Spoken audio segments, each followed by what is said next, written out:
Allez, salam alaikum. On continue notre révision générale sur les complexes. Allez, on y va. Donc là, on va attaquer la question sur qu'il 7. Dans cette question sur qu'il 7, ça veut dire que regardez au niveau des adultes. Pour les questions sur qu'il 5, 6 et 7. Le 5, on demande de trouver une solution réelle. Le 6, on demande de trouver une solution imaginaire. Et le 7, ça veut dire qu'on donne une racine et on demande de montrer. On donne un complexe, on demande de montrer quelle est la racine de P de Z. Les trois possibilités que vous avez. Donc, P de Z égale à Z occupe, voilà le P de Z. Le P de Z égale à Z occupe plus 3Z carré, moins 3Z, moins 5, moins 20. Z appartient à C. Démontrons que 2 plus I est une racine de P de Z. Et 2 plus I est une racine de P de Z si et seulement si P de 2 plus I est égal à 0. On a un petit conseil. Là, la méthode la plus simple, c'est la méthode de Ohm. Si vous voulez remplacer, calculer P de 2 plus I, vous risquez d'avoir tous les points de monde parce que le degré c'est 3. Imaginez que le degré soit égal à 4. Imaginez que le degré soit égal à 5. Donc là, la méthode la plus simple, c'est de passer par la méthode de Ohm. Si le dernier réel, le reste est égal à 0, ça veut dire que P de 2 plus I est égal à 0. P de 2 plus I est égal à 0. Donc 2 plus I sera une racine de P de 0. D'accord? Donc démontrons que 2 plus I est une racine de P de 0. J'ai dit 2 plus I est une racine de P de Z si et seulement si P de 2 plus I est égal à 0. D'accord? Donc, qu'est-ce qu'on fait? On va être là. Avec la méthode de Ohm, 2 plus I. Les coefficients, c'est 1, 3, moins 3, moins 5, moins 2. Voilà le reste. Le reste est égal à 0. Donc, P de 2 plus I est égal à 0. D'où 2 plus I est une racine de P de 0. Maintenant, certains me diront que, oui, monsieur, là, vous avez anticipé parce que vous avez utilisé la méthode de Ohm. La méthode de Ohm n'est pas une technique de factorisation. C'est pas ça la technique de factorisation. C'est la technique, c'est une technique pour déterminer les coefficients d'un polynôme. C'est une technique pour déterminer les coefficients d'un polynôme. D'accord? Donc, attention. Là, vous n'avez pas anticipé. D'accord? Et c'est plus simple de passer par là pour vouloir passer par calculer P de 2 plus I. Imaginez 2 plus I à la puissance 3, 2 plus I à la puissance 4, 2 plus I à la puissance 5. Donc, ça, c'est énorme. Vous risquez d'avoir tous les points de mon côté. D'accord? Donc, P de 2 plus I est égal à 0, d'où 2 plus I est une racine de P de 0. Donc, c'est sûr qu'au niveau de l'exercice, la question suivante sera quoi? D'achever la résolution ou bien la factorisation. On a déjà une racine. Connaissant une racine factorisée, on a Z moyen, Z0, facteur le Q de Z. Et pour trouver le Q de Z, on peut encore utiliser la méthode de Ohm, mais la méthode d'identification ou autre chose. D'accord? Déjà, on a les éléments. Mais donc, ne dites pas que la méthode de Ohm est là pour. Non, c'est pour déterminer les coefficients. Là, c'est des coefficients. On a les coefficients. Connaissant les coefficients, on pourra déduire le Q de Z. D'accord? Connaissant le Q de Z, on pourra donner la forme factorisée. OK. Donc, c'est bon pour ça. On a la question 7. Donc, petit rappel, dans la question 7, qu'est-ce qu'on nous avait demandé de faire? De démontrer que 2 plus I est une racine de P de Z. C'est ça le travail qu'on a fait. D'accord? Maintenant, petit 8, question 7, qu'est-ce qu'on demande? A, le petit A, c'est la fixe du point grand A, qui est égal à moins 2, moins 3. Le petit B, c'est la fixe du point grand B, qui est égal à moins 2 plus 3. Pareillement pour le petit C. On demande de calculer le module d'un argument de A moins C sur A moins B. Calculer le module d'un argument. Donc, d'abord, il nous faudra chercher d'abord A moins C sur A moins B. Vous avez vu? Et pour le chercher, je n'ai fait que remplacer. Hein. Là, j'ai remplacé A par sa valeur, C par sa valeur, B par sa valeur. D'accord? Maintenant, arrivé là, vous voyez, qu'est-ce que j'ai? Moins 4 sur moins 6. Je simplifie les moyens. Maintenant, le I qui est au dénominateur, il faudrait que je le ramène au numérateur. On ne laisse pas un I au dénominateur. On sait que 1 sur I, c'est à retenir. 1 sur I est égal à moins I. 1 sur I. Ou bien vous multipliez partout par partout. Ne mettez pas moins I. Multipliez seulement partout par I. D'accord? Multipliez partout par I. Au dénominateur, on aura quoi? 6I fois I. Au numérateur, on aura 2I. 6I fois I, c'est moins 6. Le moins là, c'est le moins, ouais. Et ensuite, par la suite, j'ai simplifié aussi par 2. Ouais, le moins là, il est là. Là, j'ai tout simplement multiplié par i, par tout, éliminer i qui est au-delà. Donc, voilà. Maintenant, l'écriture là, c'est l'écriture KI. KI. Là, vous avez KI. Que le K soit positif ou négatif. Donc, une fois qu'on demandera de déduire la nature du triangle, déjà, vous avez un angle droit. Parce que vous avez un imaginaire pur. Vous avez un imaginaire pur. On ne sait pas si c'est ça qu'on va vous demander, mais généralement, là, la suite de l'exercice, ça doit être la nature du triangle. Vous voyez l'agencement des questions.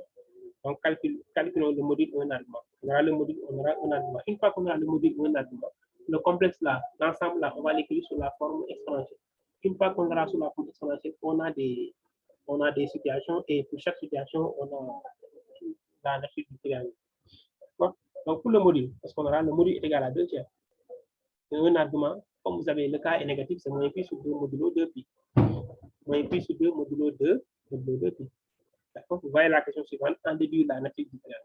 Pour déduire la nature du triangle, je prends le A moins C sur A moins B. J'ai le module et un argument. Donc, je donne donc l'écriture exponentielle. Maintenant, écoutez très bien ce que je vais vous dire. Au niveau de l'écriture exponentielle, si le module est égal à 1, et un argument est égal à pi sur 2 ou moins pi sur 2, le triangle devient rectangle et isocèle. Je le répète encore. Si le module est égal à 1, ce module-là, si le module est égal à 1, et comme argument, vous avez pi sur 2 ou moins pi sur 2, le triangle devient rectangle et isocèle. Parce que le module est égal à 1, on a deux côtés égaux. Pi sur 2, ça veut dire que pi sur 2 ou moins pi sur 2, vous avez un angle droit. Donc, le triangle est rectangle et isocèle. Donc, si on regarde ce cas-là, le module n'est pas égal à 1. Donc, je ne pourrais pas l'exploiter. Mais par contre, un argument, on a moins pi sur 2. Comme un argument, on a moins pi sur 2, qu'est-ce qu'on va dire? Le triangle est rectangle. Parce qu'on a un angle droit. Donc là, le triangle, et le triangle, vous regardez le triangle, qu'est-ce qu'on a? On a, quel est l'affixe qui se répète? C'est le A. C'est l'affixe de quel point? C'est l'affixe du point A. Donc le triangle sera rectangle en A. Je le répète encore, vous regardez. Vous voyez là l'affixe qui se répète. C'est le A qui se répète. Le A, c'est pour quel point? C'est pour le point grand A. Donc le triangle ABC est rectangle en A. D'accord? Vous voyez l'agencement des questions. D'abord, on vous demande de déterminer le module et un argument. Après le module et un argument, on vous demande de déduire la triangle. Alors, une fois qu'on aura le pourquoi on doit demander le module et un argument. On doit demander le module et un argument. Ce sont ces éléments-là qui vont nous permettre de pouvoir donner la nature d'un triangle. Si le module seulement est égal à 1, le triangle est isocèle. Si le module est égal à 1 et vous avez un argument est égal à pi sur 2 ou moins pi sur 2, le triangle est rectangle et isocèle. D'accord? Si le module est égal à 1 et vous avez comme angle, comme argument, vous avez pi sur 3 ou moins pi sur 3, le triangle devient équilatéral. Maintenant, si vous avez seulement le module est égal à 1, et comme argument, vous avez un argument différent de pi sur 2 modulo pi, différent de pi sur 3 modulo pi. De cette famille-là, donc là, on a un triangle qui est seulement isocèle. D'accord? Donc là, on a la nature du triangle. Le triangle est iso, le triangle est rectangle. D'accord? Ok.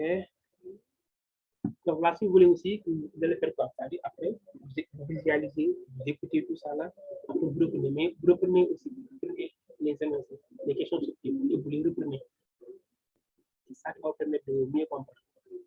Donc, d'abord, visualisez, écoutez, si vous reprenez question par question.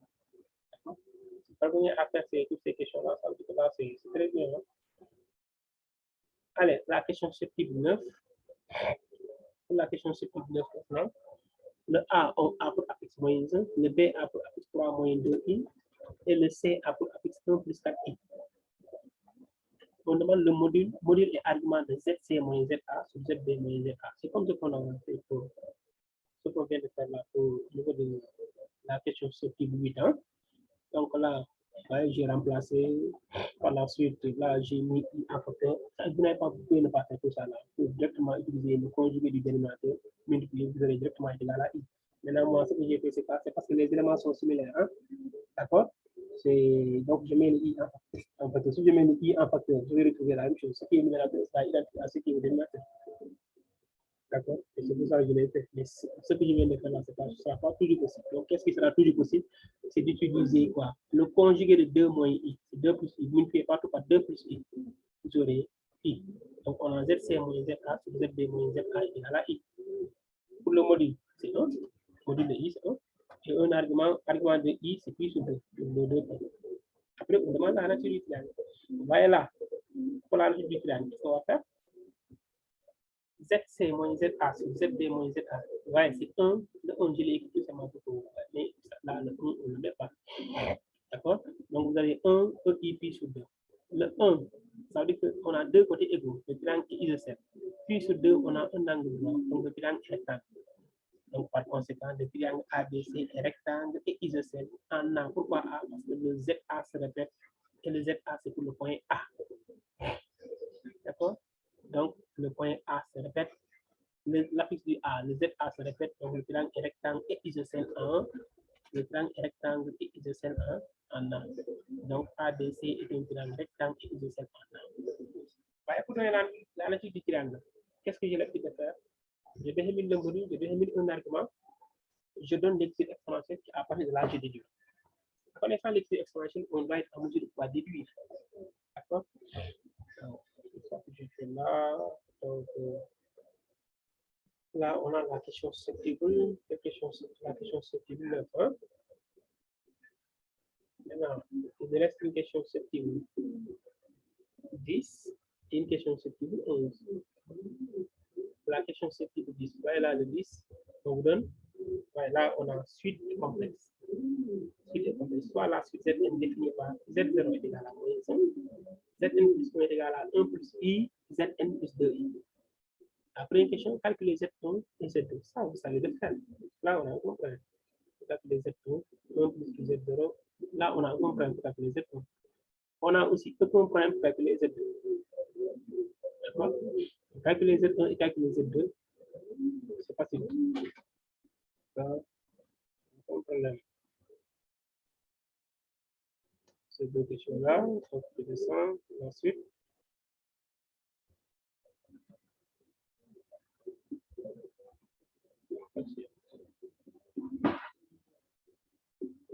Ok, ouais, le Z1 c'est réglé, le Z2 est là, hein. On n'a pas de problème. La question B, on donne une suite UN définie par le UN c'est Z1 plus 2. On demande de montrer que on demande de montrer là, on demande de montrer que la suite UN est comment? Est géométrique. UN est égal à Z1 plus 2. Montrons que UN est une suite géométrique dont on précisera la raison et le point interne. Donc vous voyez UN, c'est Z1 plus 2. Ce qui veut dire que UN plus 1, c'est Zn plus 1 plus 2. Le Zn plus 1, on a son expression. On remplace Zn plus 1 par ça. Vous voyez le Zn plus 1. Le Zn plus 1 est là. Regardez, le Zn plus 1 est là. Remplace le Zn plus 1 par ça. Voilà. Ensuite, ça ne donne pas. Tout ça c'est le Zn plus 1. Tout ça, c'est le Zn plus 1 plus 2. Et là, qu'est-ce qu'on va faire? On met les deux en facteur. On aura 1 plus i. Si vous mettez les deux en facteur, on aura un facteur commun qui est égal à 1 plus i. 1 plus i est un facteur commun. Donc, Pn plus 1 est égal à 1 plus i, facteur de Zn plus 2. Or, le Zn plus 2 représente quoi? Là, vous voyez le Zn plus 1. Le Zn plus 2 représente Pn.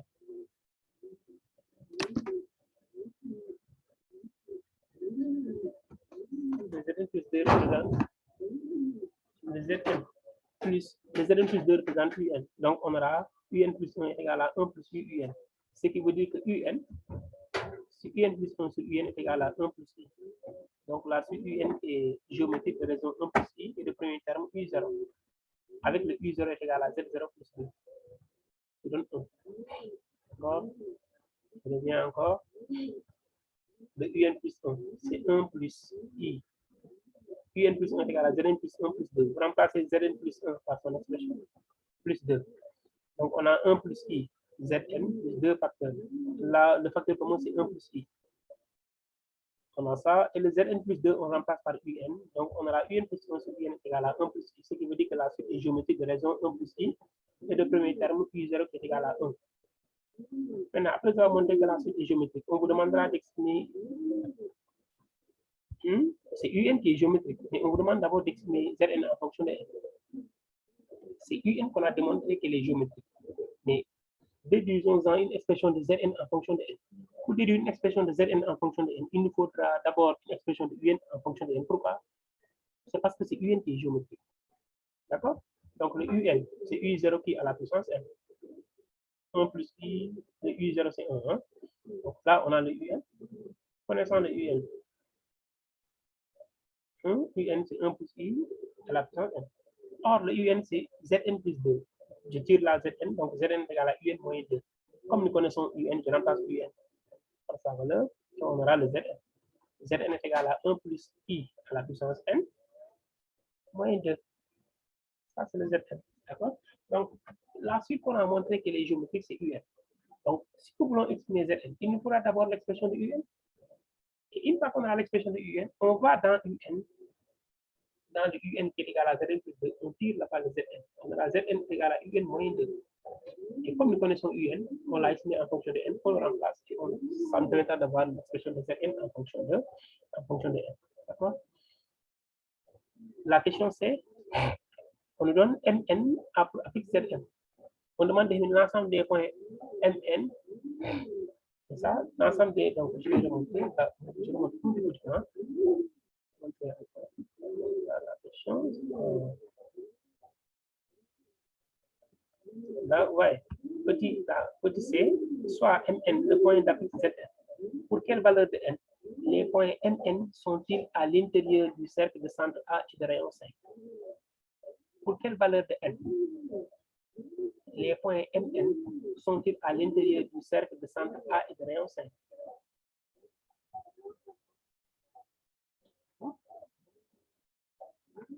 Les points sont à l'intérieur.